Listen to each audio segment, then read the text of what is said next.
Molt bona nit. 536 dones víctimes de violència masclista.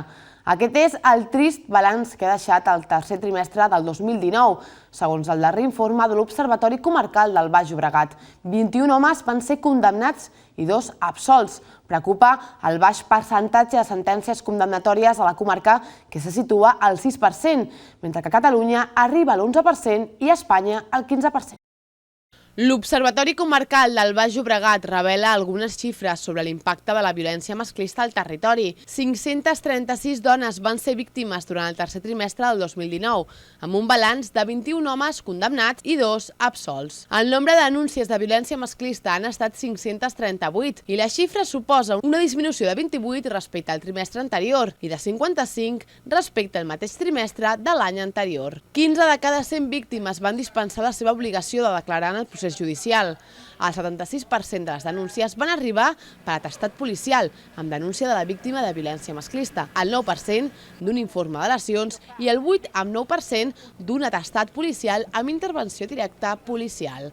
Algunes xifres que deixen aquest tercer trimestre de l'any que acabem de tancar és el descens de les ordres de protecció iniciades respecte al tercer trimestre del 2018. Els assumptes civils i penals d'ingrés directe als partits judicials del Baix Llobregat van decréixer respecte a l'anterior trimestre. La majoria dels agressors, el 61% condemnats per una ordre de protecció, mantenien una relació afectiva amb la seva víctima. El sobreseïment provisional del 53% és la forma de determinació de l'assumpte jutjat més freqüent, seguit de l'elevació a l'òrgan competent. Preocupa el baix percentatge de sentències condemnatòries a la comarca, que se situa al 6%, mentre que Catalunya es troba a l'11% i Espanya al 15%.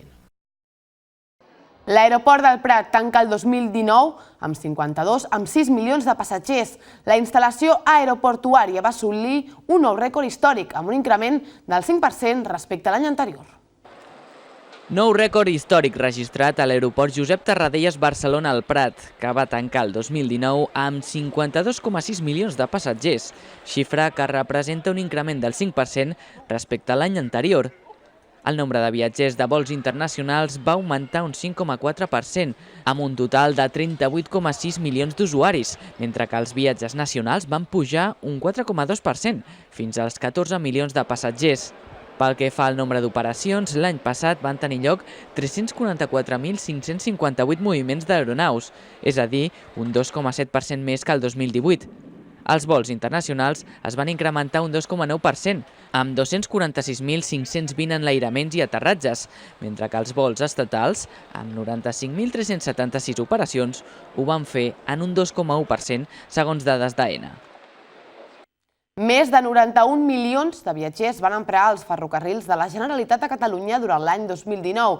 Això suposa un increment, un 4,4% més que l'any 2018, un augment que significa un nou rècord històric d'usuaris d'aquest transport públic. Quart any consecutiu que Ferrocarrils de la Generalitat bat rècords de passatgers. A la línia Llobregat-Anoia la tendència a l'alça arriba fins als 24,7 milions de validacions, és a dir, un increment respecte del 2018 del 7%. El creixement més important en aquesta línia s'ha produït a la segona corona, de Colònia Güell a Martorell Vila, amb un creixement d'usuaris del 18,9%, molt per sobre de la mitjana de la línia. D'altra banda, el servei als ramals de Manresa i Igualada també han augmentat un 7,2% i un 1,8% respectivament. On més s'ha notat l'increment d'usuaris ha estat el conjunt de les estacions del municipi de Sant Cugat del Vallès, a la Floresta, Valldorell, Sant Cugat, Mirasol, Hospital General, Volparelles i Sant Joan, on la demanda ha crescut un 9,4%. A les de Terrassa ha pujat un 5,4% i a les de Sabadell un 8,8%. En el conjunt de línies metropolitanes, la demanda ha arribat als 66,3 milions de viatgers, un 3,5% més que l'any passat. Aquest és el quart any consecutiu que FGC bat rècords de passatgers en aquestes línies gràcies en bona part als perllongaments a Terrassa i Sabadell. En el total de línies de ferrocarrils, la xifra total de passatgers va ser de 91.296.349 durant el 2019.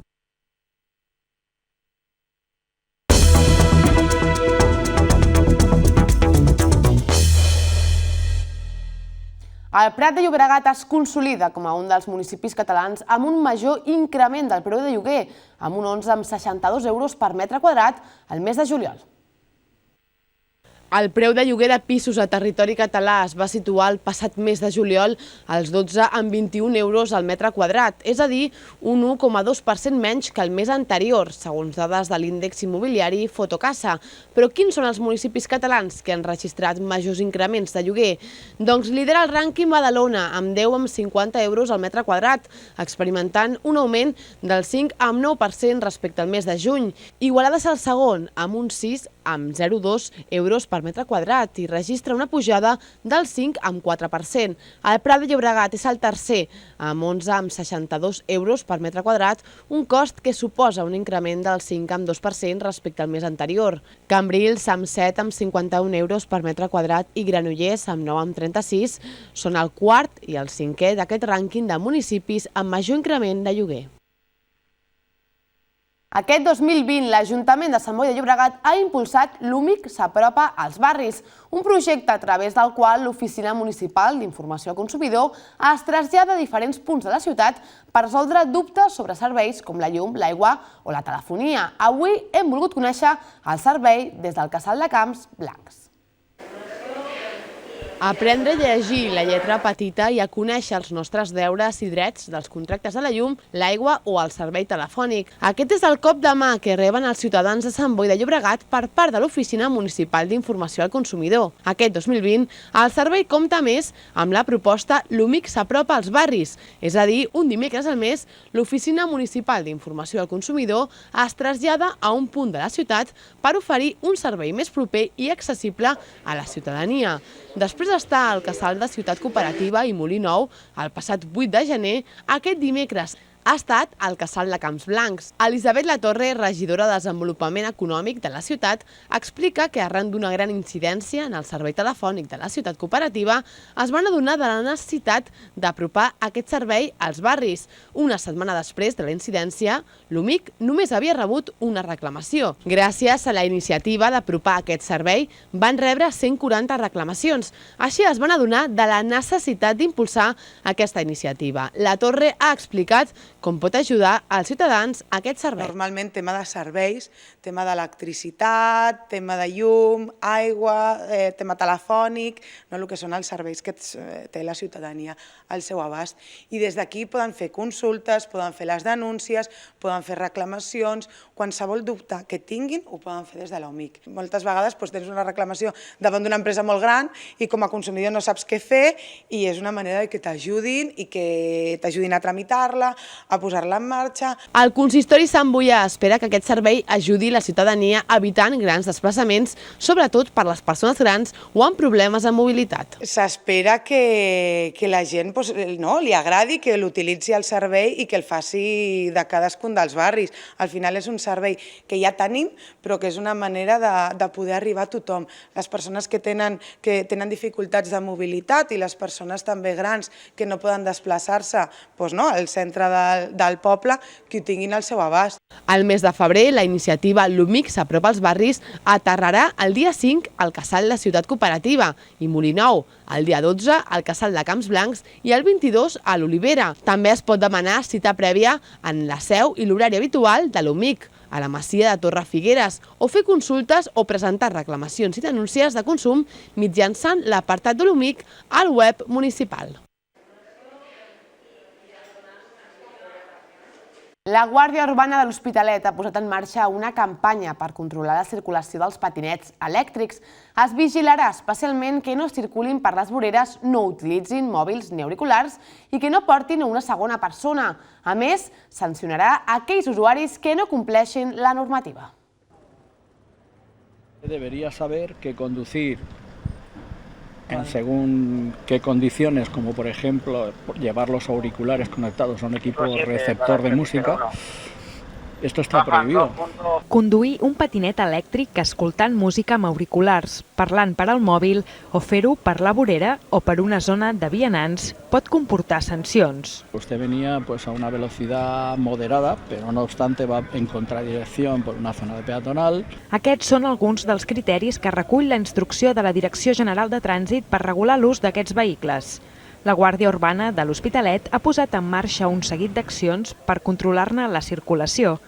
La campanya s'ha iniciat a Collblanc la Torrassa com a prova pilot i s'estendrà al conjunt de la ciutat el mes de febrer.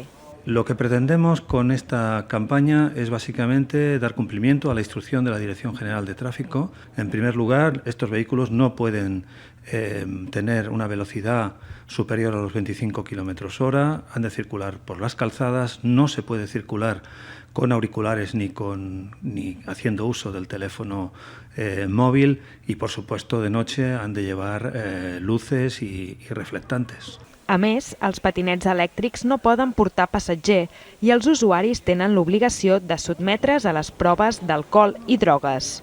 Els que cometin infraccions rebran multes que poden anar dels 80 als 200 euros. A l'Hospitalet, l'any 2019, els patinets elèctrics van estar implicats en més d'una cinquantena d'accidents. Esto es una cifra altísima en una ciudad como la nuestra, que en seguridad vial ha recibido diversos premios años anteriores precisamente por la bajísima accidentalidad. Entonces no podemos permitir poner en riesgo la seguridad ni de las personas que conducen estos vehículos ni de los peatones. Y en ese sentido estamos trabajando para garantizar que se haga un uso adecuado. Tot i així, aquesta instrucció de la DGT és transitòria a l'espera d'una regulació completa i definitiva per als patinets elèctrics. De la seva banda, l'Ajuntament també està revisant l'ordenança de mobilitat per adaptar-la a la nova realitat d'aquests vehicles.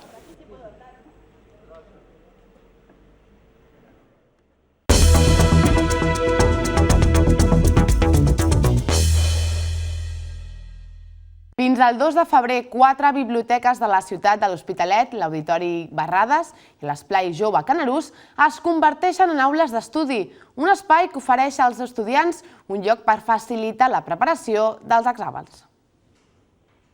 Com és habitual en aquestes dates, la Regidoria de Joventut ofereix als estudiants diferents espais de la ciutat adequats durant les èpoques d'exàmens. Així, fins al 2 de febrer, el jovent de l'Hospitalet compta amb 6 aules d'estudi a 4 biblioteques de la ciutat, la Bòbila, Josep Janés, Tecla Sala i Bellvitge Gornal, i a l'Auditori Barrades i a l'Espai Jove Canarús. Algunes d'aquestes aules són obertes la resta de l'any, però en períodes d'exàmens s'obren fins a les 11 o 12 de la nit tots els dies de la setmana. Sí que és cert que en les èpoques d'exàmens, que som conscients que hi ha més afluència, que hi ha més necessitat, doncs el que fem des de joventut és fer una ampliació o bé de l'horari o bé tant d'horari d'hores del dia com de dies, és a dir, dissabtes, diumenges, intentem oferir una disponibilitat de les aules d'estudi durant tota la setmana, si no és en un lloc, en un altre, però que d'alguna forma o altra els joves, el jovent de la ciutat pugui tenir on poder estudiar. Una de les novetats d'aquest curs és que s'inclou l'aula d'estudi de l'Espai Jove Canarús, al barri del centre, com un equipament més perquè els estudiants puguin preparar amb comoditat els seus exàmens. També és un espai molt ampli i ofereix una amplitud d'horari molt gran que també ens dona aquesta sortida perquè sabíem que l'Auditori Barrades, que també fa aula d'estudi, s'omplia molt, per tant hi havia una necessitat, però ens faltava cobrir més part i llavors amb l'Espai Jove Canarús ho cobrim. Al llarg d'aquest any, les aules d'estudi també obriran en altres períodes, del 18 de maig al 5 de juliol, del 14 al 24 de desembre i del 28 al 31 de desembre. El Centre Excursionista de Molins de Rei tindrà nova seu social a les antigues dependències de la Biblioteca Municipal gràcies a la cessió que li ha fet l'Ajuntament molinenc. Després de 40 anys al cèntric il·limitat local del carrer Major, l'entitat amant de la natura i l'esport podrà ampliar l'oferta d'activitats gràcies a aquestes noves dependències que es podran estrenar la primavera vinent, després d'un procés de participació que va iniciar l'anterior govern. El Centre Excursionista de Molins de Rei tindrà nova seu social a les antigues dependències de la Biblioteca Municipal gràcies a la cessió que li ha fet l'Ajuntament molinenc. Després de 40 anys, el cèntric il·limitat local del carrer Major, l'entitat amant de la natura i l'esport podrà ampliar l'oferta d'activitats gràcies a aquestes noves dependències que es podran estrenar la primavera que ve. El passat 30 de desembre, el president del SEM, Llorenç de Diego, i l'alcalde Xavi Paz van signar el conveni de col·laboració entre entitat i ajuntament que permetrà al club abandonar l'antic local i traslladar-se a aquestes dependències municipals molt més grans i còmodes per realitzar les activitats que duen a terme. A partir d'ara podrem disposar d'un local amb garanties de si no doblar gairebé el nombre d'activitats que pot fer el SEM. Durant la signatura, l'alcalde Xavi Paz va voler destacar la gran tasca que el SEM realitza al municipi en favor de l'esport, però sobretot en favor de la sensibilització pel nostre entorn verd, en uns moments en què el medi ambient és una gran prioritat. Paz recordava al mateix temps que Molins de Rei és un municipi únic donada la seva proximitat tant del Parc Agrari del Riu Llobregat com de la Serra de Collserola, formant aquests una anella natural on el ciutadà pot escollir entre la vessant muntanyosa o bé la plana.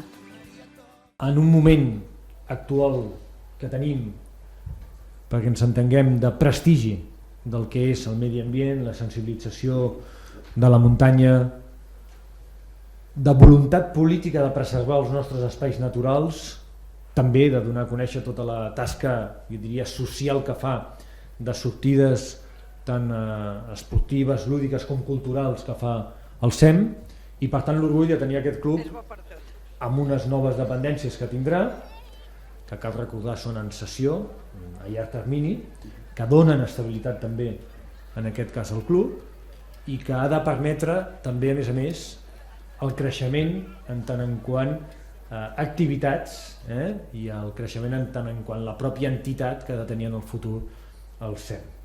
Un entorn natural que el centre excursionista porta promocionant i tenint a cura la vila des de fa 40 anys, quan un grup d'amants de la muntanya i l'esport van formar aquesta entitat des d'un petit local en lloguer del centre del municipi. Entre tots ells van reunir els diners i van adequar un antic magatzem de vins anomenat Cal Pagès per poder oferir les primeres activitats del SEM. Després de 4 dècades d'acollir els despatxos, però al mateix temps exposicions, xerrades, cursos audiovisuals, entre altres, el club podrà gaudir de les dependències de l'antiga biblioteca municipal més adequades a les necessitats actuals de l'entitat molinenca.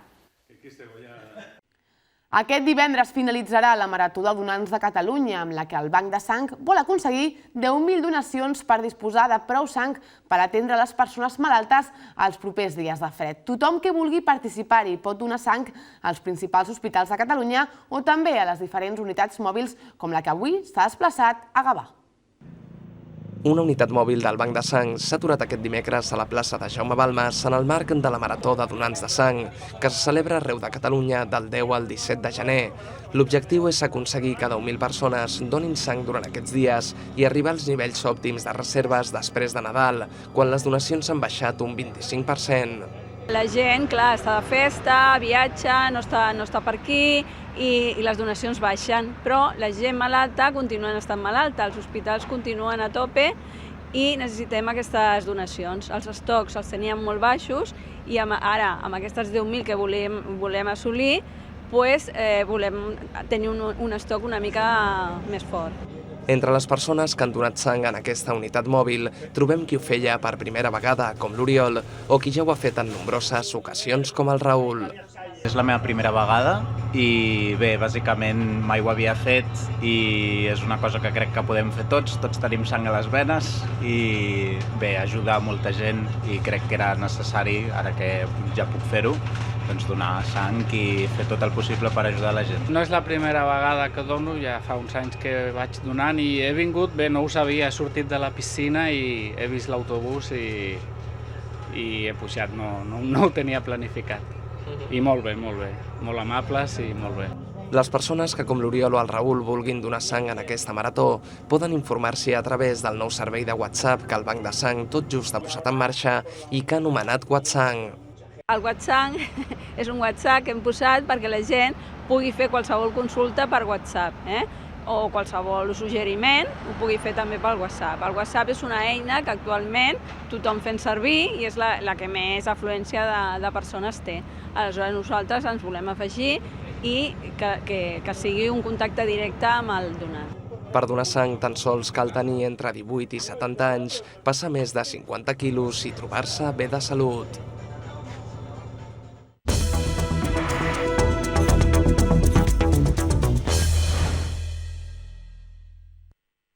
El Club de Lectura de Comissions Obreres de Cornellà ha acollit l'acte de presentació del llibre El cònsol de Barcelona, guanyador del Premi Néstor Luján de novel·la històrica 2019. El periodista i autor del llibre, Andreu Claret, va compartir els secrets i les reflexions de l'obra amb els seus lectors. El protagonista d'aquesta història és Vladimir Antonov, un cònsol soviètic que aterra a Barcelona l'any 1937.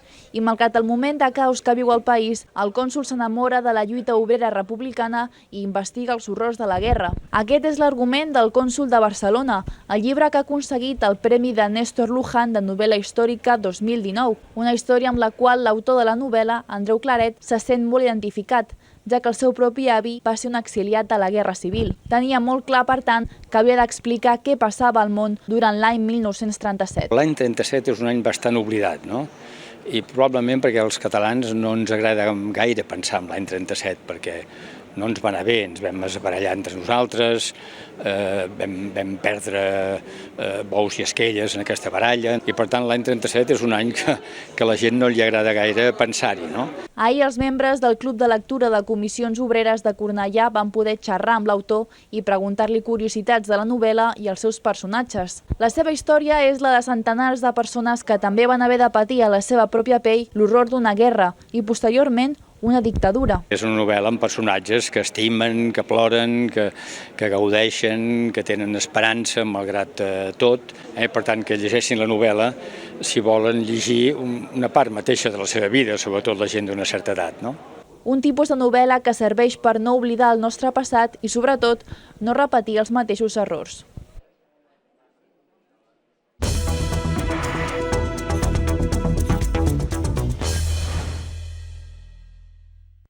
Entrem a la recta final del Dakar 2020 i encara queden moltes coses per decidir. Els pilots baix-llobregatins Laia Sanz, Pep Mas i Jordi Juvanteny continuen en competició, mentre que Xavi Foix segueix completant etapes, tot i queda fora de cursa. El Dakar ha viscut avui la que havia de ser la seva etapa marató, tot i que ha hagut de ser neutralitzada en el quilòmetre 345 dels 534 planejats inicialment per les condicions climatològiques a la ruta. La millor classificada dels pilots del Baix Llobregat és la corbarenca Laia Sanz, que en motos ha acabat l'etapa d'avui en el 21è lloc i ocupa la 17a plaça a la general, ben a prop del top 15. També a motos, el martorellenc Pep Mas està quallant un gran rally, mantenint-se en cursa i buscant finalitzar el que seria el seu primer Dakar, després d'haver d'abandonar l'any passat en el seu debut. Pel que fa a camions, el santfeliuenc Jordi Juvanteny està consolidant la 19a plaça i manté el liderat en producció i 6x6. Un Rally Dakar que està sent força dur en la seva aterrada a l'Aràbia Saudita i que ens deixa imatges tan espectaculars com aquesta volcada de Fernando Alonso i Marc Coma durant el recorregut d'avui. Les classificacions generals les lideren l'americà Ricky Brabec en motos, l'espanyol Carlos Sainz en cotxes, el rus Andrei Karginov en camions i el xilè Ignacio Casale en quads. Per primera vegada el Club de Tir Amart de Sant Andreu de la Barca tindrà representació en un campionat internacional. L'Ivan Santaella serà l'encarregat aquest proper cap de setmana de tastar el que suposa competir a tant alt nivell. El proper cap de setmana, de fet començarà divendres, es durà a terme a la ciutat francesa de Nimes la 22a edició del Tour d'Arquers de Nimes, tirada de les sèries mundials de sala, on més de 1.200 tiradors competiran en la segona de les 4 tirades previstes fins a arribar a la gran final que es durà a terme a Las Vegas. Este año mi primera toma de contacto, en la que voy a iniciarme un poco en la competición de esta magnitud. Y bueno, ahora mismo con más que ilusión que otra cosa, pero a ver cómo nos lo pasamos. Per primera vegada el Club de Tir amb Bar de Sant Andreu de la Barca tindrà representació. Bueno, primero de todo el club me lo ha permitido, porque ha financiado este pequeño proyecto personal que tengo. Y aparte, pues la puntuación de mínima para apuntarse la he pasado en la Liga Catalana, entonces me han permitido pues apuntarme y acceder al campeonato. L'Ivan porta un any i mig amb l'arc a les mans i tan sols 8 mesos amb l'arc compost, que serà amb l'arc que disputarà aquestes rondes. L'objectiu d'aquesta primera experiència? Perspectivas, intento primero de todo mejorar mi marca que he hecho en el último campeonato de Cataluña y después, pues mira, intentar quedar por arriba y si se puede pasar el corte y llegar a las competiciones, bueno, al torneo que se hace, mejor que mejor. Ja que li ha tocat tirar al costat d'un campió del món, el Chris Schaap. Estuve mirando dónde voy a tirar y tiro al lado del actual campeón del mundo, cosa que, bueno, intentaré no ponerme muy nervioso. Afermar les tirades, malgrat les condicions d'entrenament, que no són amb les que es disputaran las series. Bueno, de momento entreno pues aquí, donde ves. Ahora mismo no tenemos sala, así que tenemos que entrenar fuera. La competición es dentro de una sala, entonces el factor viento, humedad y demás no afecta, y frío. Y la luz no va cambiando durante el día. Eso son cosas que, bueno, aquí fuera sí que pasa y que tenemos que ir contrarrestando. Y luego pues es venir aquí, intentar tirar flechas, ya sea a 5 metros para entrenar diferentes factores del tiro, o tirando a diana para ver un poco una simulación de cómo lo estás haciendo y la progresión que vas llevando. El que sí que és clar és que el Club de Tir amb Arc de Sant Andreu de la Barca, mica en mica, està portant el nom de la ciutat cada cop més lluny. I fins aquí l'informatiu d'avui. Recordin que poden recuperar aquest espai a www.etv.cat. Que passin molt bona nit.